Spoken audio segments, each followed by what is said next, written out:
What's going on, everybody? I'm Mr. T-Shine, and welcome to Talks with T-Shine, the show where we dive into real conversations, real journeys, and real impact. Today, I'm joined by a leader who's redefining what it means to protect and serve on a college campus. From years of experience in law enforcement to now leading as chief of police, what really sets him apart from just the badge is the way he connects. Whether he's taking selfies with students, sharing a laugh, or simply being someone you can walk up and talk to. He's built a reputation for being approachable, understanding, and real. Known for creating a safe environment while still keeping things professional. He's showing that leadership and reliability can go hand in hand. Join me as we sit down with Campus Chief of Police, Damon Williams. How are you doing, Officer Williams? Doing well. How are you? I'm good.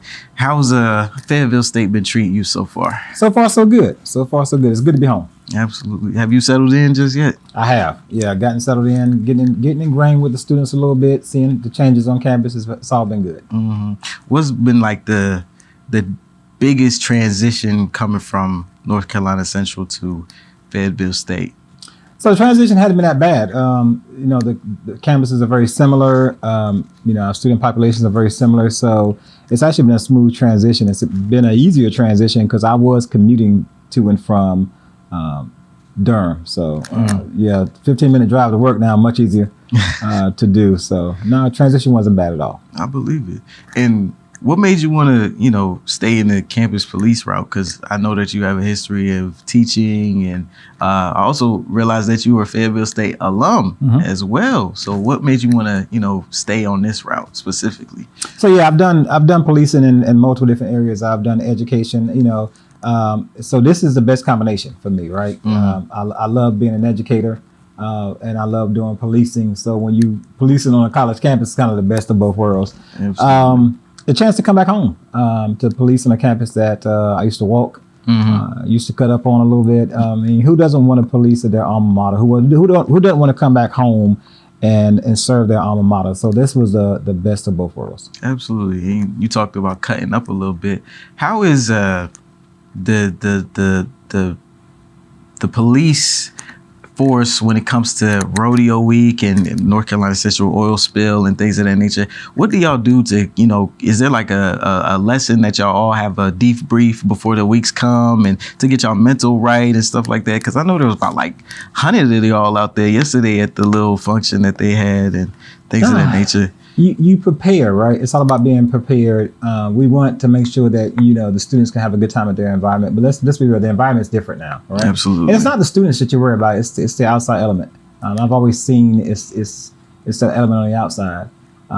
We prepare for every eventuality that could happen or could happen. So the goal is to make it safe and as fun as possible.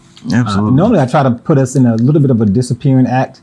I think this recent, we're coming into rodeo week, so last night was kind of the first test of how we do that. I do see some things that I want to change about how we police our events, but I think to the students' benefit.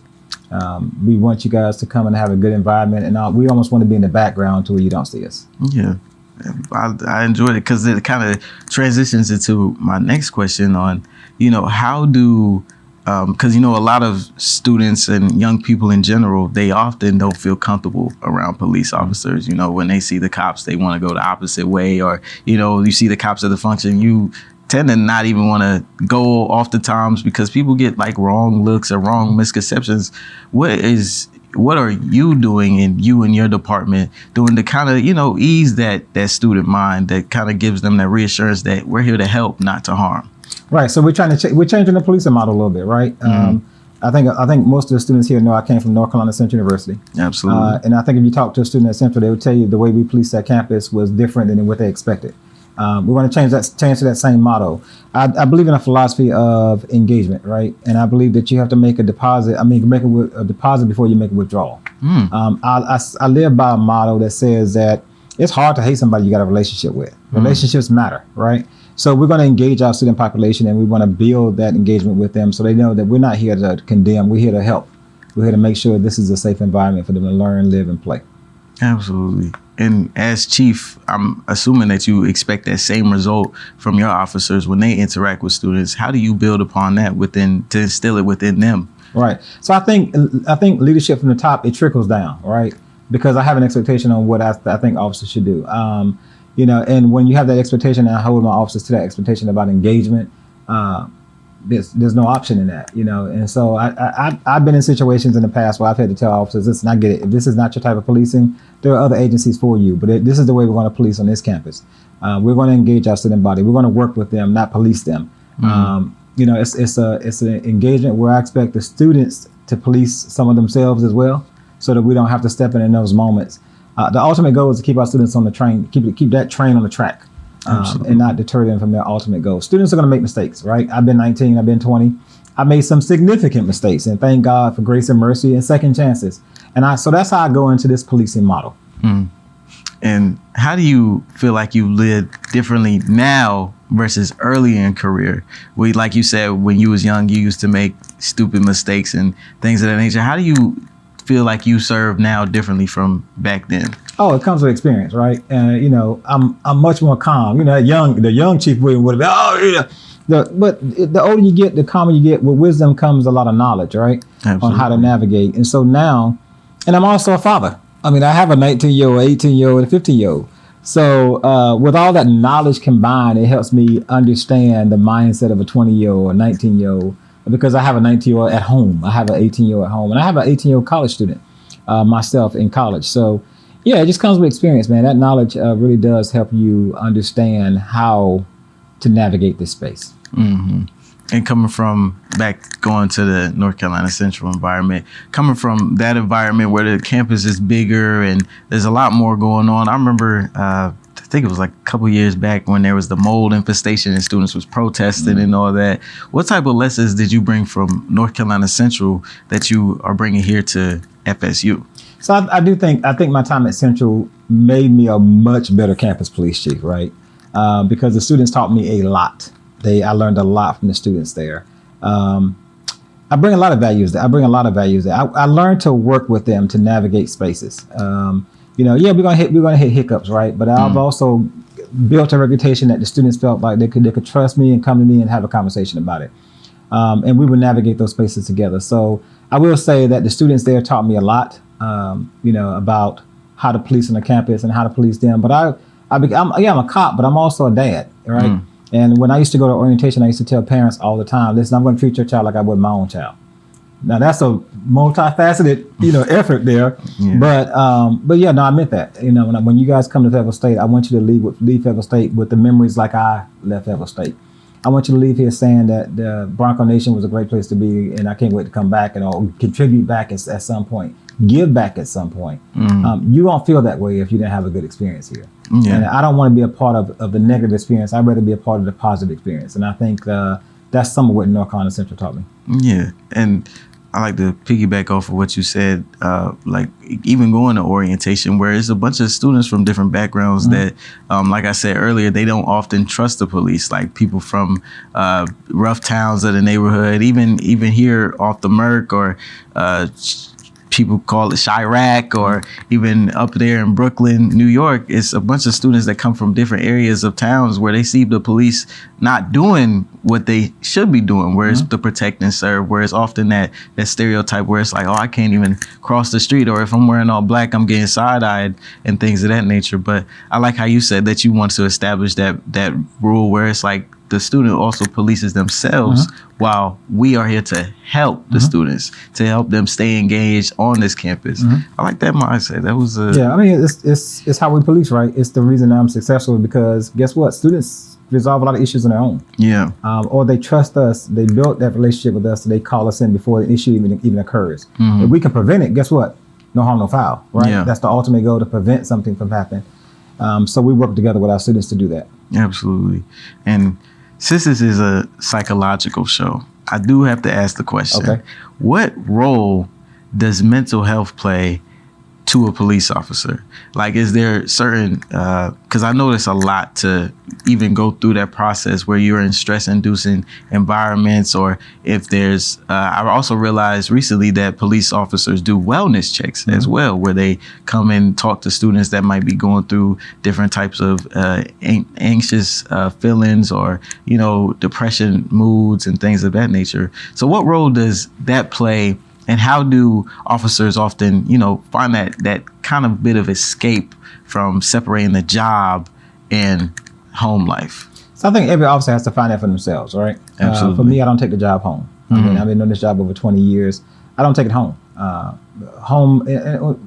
think one of the things that people have to realize is that police officers are human beings. Yeah. They come to work with their own home stresses as well, right? It's up to the command staff and commanders and supervisors to recognize that somebody might be under extreme stress, right? I also remind the public that, you know, and the students, that police officers are mental health professionals. They're given a certain set of tools to do a certain set of things, and we're getting better at it, don't get me wrong, but they can't do everything. Yeah. And, you know, police work is just like the medical field or education field, right? There's a teacher for math, there's a teacher for biology, there's a teacher for this. Well, police work is the same way. Police officers are given skills to go out and do certain things, and they're triage. They're a triage unit. They go out and they'll triage it, but their job is to get you to somebody who can really help you, right? So they're quickly triaging what you have going on, and they're going to quickly refer you to a mental health professional like the counseling center, or like some of our outside local partners that do mental health professionally. So I think we become a catch-all for everything. But we're more of a triage for everything. We triage it real quick, and then we get you to the people that can actually provide you that service. Absolutely. And as I stated earlier, with the whole narrative with public indications and things of that nature, how do you feel like you are actively correcting that narrative, that stereotype, that idea that, you know, officer is here to help and not to harm? Yeah. So I try to live it right every day. I try to show people that, number one, I'm a person behind this uniform. This uniform stands for certain things. It stands for the fact that I'm willing to put myself in harm's way to make sure that you're okay, right? Yeah. That I will run to danger to make sure that you're going to be safe. Those are things that this uniform represents, right? This uniform, I also recognize that in the past that people who have worn this uniform have done the wrong thing as well. And so it represents a lot to different people based on where you come from. It's not a symbol of hope to everybody, but it should be, and it can be, right? If the right person's wearing the uniform. So when I'm out there dealing with the students, I try to, number one, relate to them and let them know I'm a real person. You know, I like to say I'm positively messy. I like to get out there and get in the nitty gritty with the students a little bit, right? And have a good time. There's nothing wrong with having a good laugh. There's nothing wrong with bringing humor into the job every day, right? And bringing a humanistic side to what we do every day. In the 20 plus years I've done this job, you can't unsee what I've seen. I've seen some bad things. There are truly people who need to be in jail. I've seen it firsthand. But there are also people who make mistakes every day. And second chances are a real thing, and can really motivate somebody to get on the track and do the right thing. Yeah. Has there ever been a day as you've been an officer that you was like, I just can't do it, that this is just too much, you just wanted to just turn away and run? Or have you always been strong and straight to it, bold enough, had the courage to step outside that door, take that phone call, or take that job head on? Wow, that's an interesting question. Yeah, that's a new one. But I'll tell you this. Let me say this. So no, there has been a day where I said, I'm done. Yeah. But it had nothing to do with the people that I was dealing with on the job. It had to do with the bad police officers I was surrounded by. I worked in an agency where I experienced myself, and I was the leader of the agency, what I would call induced racism. It was inside of the agency, and I was trying to clean it up. Wow. And it's hard to turn a culture around, right? But I think we were pretty successful. But boy, it took a toll on me. It took a toll. Because you're under constant attack, and everything you do to try to fix the bad officers or get rid of the bad officers, they turn around to say that you're the bad, or you're the problem. So I've experienced that too. That's why I said it depends on who is wearing this uniform and the people who need to wear the uniform. It's my job as a chief to make sure the people who wear the uniform in this agency deserve to wear it. And if they don't, then they should not be wearing this uniform for this agency. So that's kind of how I operate. So yeah, I've been in that moment where, I was like, you know what, I'm done with this. I can easily go do something else, right? But what happened to me is the same thing I try to be to other people. Is I wound up leaving the agency, and I went to another agency. I went back to an agency that I started at. And the people reminded me of why I chose to do this job in the first place. And so I was kind of reinvigorated into the career. But yeah, I've been there. Yeah. And you said that you've been at multiple different agencies. I'm assuming that there's a whole bunch of bits and pieces that you grab from all these different agencies that make you the officer that you are today. Is there like a method to that madness that you? Because I'm sure being from different agencies and dealing with different people. And how long have you been chief of police? This is year 18 for me as a police chief. Don't play with you. Yeah, so I've been around a little bit, right? So yeah, man, you take something from every agency. My first agency taught me how to engage. I mean, because it was a small community. Everybody knew everybody. I used to work at the local high school, so I knew all the students in town. Yeah. My second agency taught me how to do enforcement, for real. Wow. Because the crime rate was pretty high, and we had to kind of go in and target crime, right? And then on the backbone of that, we used my knowledge from my first agency to build a relationship with the young people in town while we were tackling crime at the same time. Mm-hmm. So I was punching on this side and grabbing on this side. My third agency taught me overall leadership, I think. It was a much larger agency, and I learned a lot from the leaders who were there, because a lot of them were more seasoned than I was, but I was their leader. Mm-hmm. So I was smart enough to know that, guess what? I'm not the smartest person in the room, and I need to listen to the people around me. The agency after that taught me resiliency, because that's where I had to fight the bad cops. I had to fight a lot of bad cops. I literally was brought in to kind of do some of that. It was very ugly, and you knew it from the beginning. But I did have a good team around me who navigated that space with me. And then there was nothing like working in a university, right? And so when I transitioned to the university system, that was a great process for me. That was kind of that moment where it's like you're over the hump, you're closer towards the end of your career, and man, getting to Central was a total vibe. The students totally re-energized me in this career, and then coming to Fayetteville State, same thing. The students are just re-energized, and by far, I would never go back to city policing. I mean, I just would not do it. I absolutely love policing on the campus, interacting with the students. It makes the job worthwhile. Yeah. Is there any key difference? Because you said you would never go back to city policing. Is there any key differences to reason why you say that? Yeah, there are. I mean, city policing, you're going from call to call to call. I mean, there are a lot of cops who police in the city who feel like they're not making any impact at all because they're just humping from call to call to call to call. I mean, it's just all the time, right? Where on a college campus, I could sit and have a conversation with a group of students, and you feel like, wow, they took something from that. Yeah. They just. I've had a conversation where I had a group of students around me, males, and I'm a first generation college student. I'm product of a single parent, and a lot of them were too. And as I was talking, I think what I was saying was, you can overcome your odds. Like, I'm a living example of you can overcome the odds, right? My mother was one of those people who always said, education is the key to success. It doesn't guarantee you success, but it's the key to the door, right? You have to put the key in and turn the door and open it and walk through. So, as I gleaned that, I could just tell those young guys were listening. And from that point on, you form a relationship, right? Yeah. So you feel like you're making an impact. In the city, you don't feel that way. I mean, you're going from call to call to call. I mean, literally, it's just all day, every day. Yeah. And so you're triaging every call that you go to, and then you're passing it to someone else, right? Mm-hmm. But here, you're kind of operating on the total aspect. Yeah. And what you mentioned your mother and you being a first generation college student. See, now I'm curious, what even got you engaged into the police force? Was that what you went to school for, criminal Absolutely justice? Absolutely not. No. Oh, okay. so no, actually, here engaged me. Really? Back then, there was a professor in the criminal justice department. His name was Dr. Shalong Wong.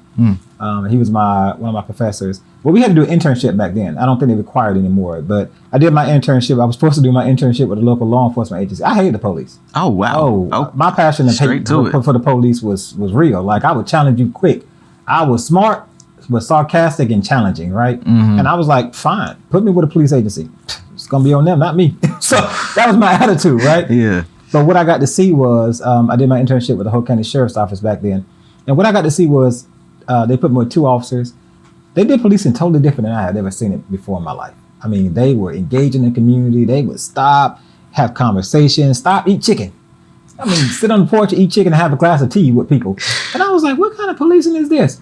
But at the same time, what I saw was them engaging that community, and that community sharing information that was going to help make the community better. But because they had a relationship, they were willing to share that information. So I was amazed by that, and that's kind of what made me get in law enforcement. Wow, that's really inspiring. So but that's the message, right? A good cop can change your perception on what you think about police. Absolutely. That's why you try to be that good cop, right? Absolutely. And a bad cop can definitely leave a taste in your mouth. I tell officers all the time, people don't forget how you make them feel. You know, that's a lasting thing. I won't see that person again potentially, but I could have left a lasting mark, whether positive or negative, on their psyche when they deal with police going forward. And I like that you mentioned that, because I know in the police force that there's a lot of different attitudes, whether it be a traffic stop or something like that. I'm sure there's a bunch of different people that you have to interact with very differently. Could you kind of touch base on any situations or examples that you might have in that type of field where you had to, you know, take a step away and realize, hey, I got to step out the uniform and talk to them person to person? Yeah.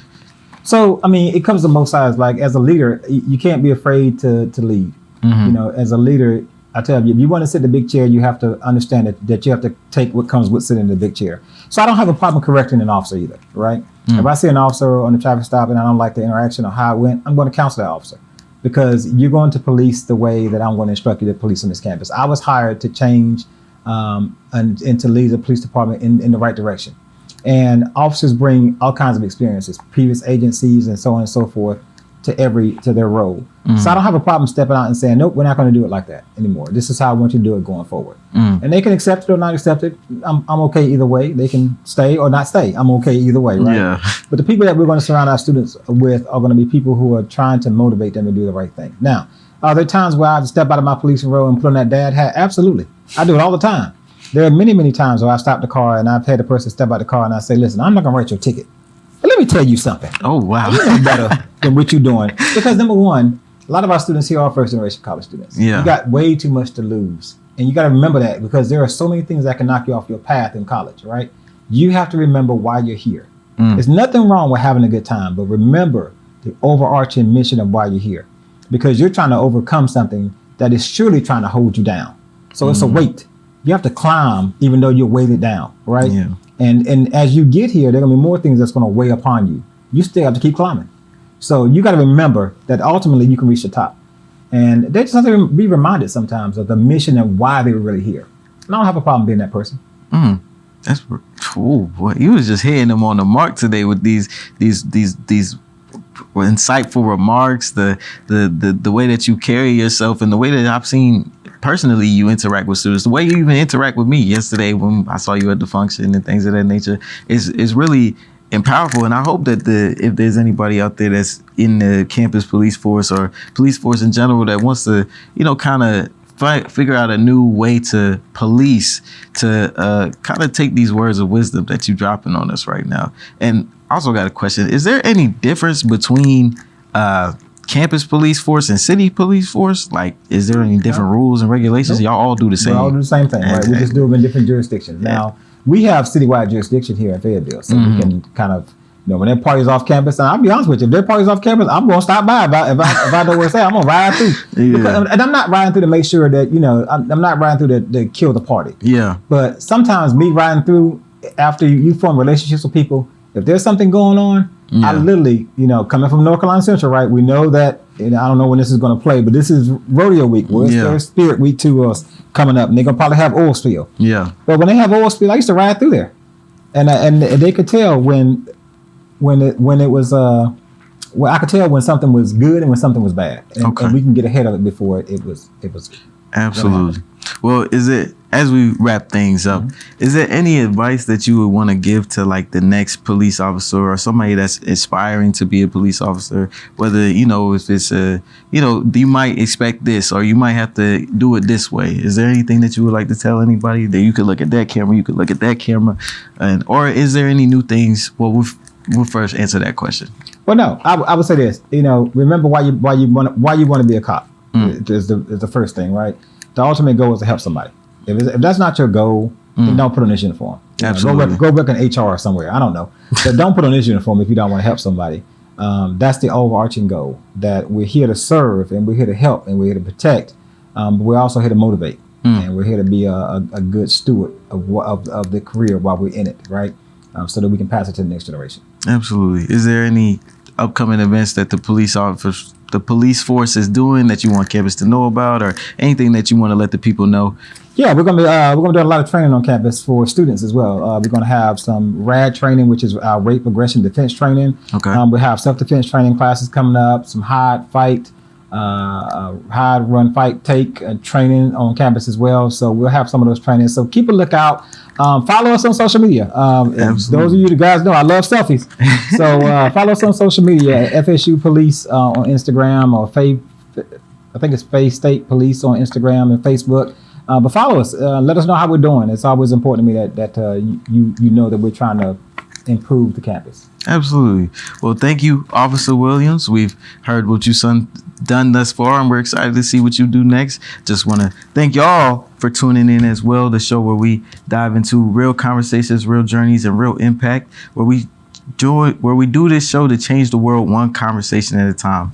Once again, thank you, Officer Williams. Thank you for your insightful words and the wisdom that you have dropped on us. I'm definitely excited to have more interactions with you. Also, give me one of them selfies one time. You know I got you. For sure. But anyways, I'm Mr. T-Sean. This is Talks with T-Sean, and I hope to see you in the next one. Till next time.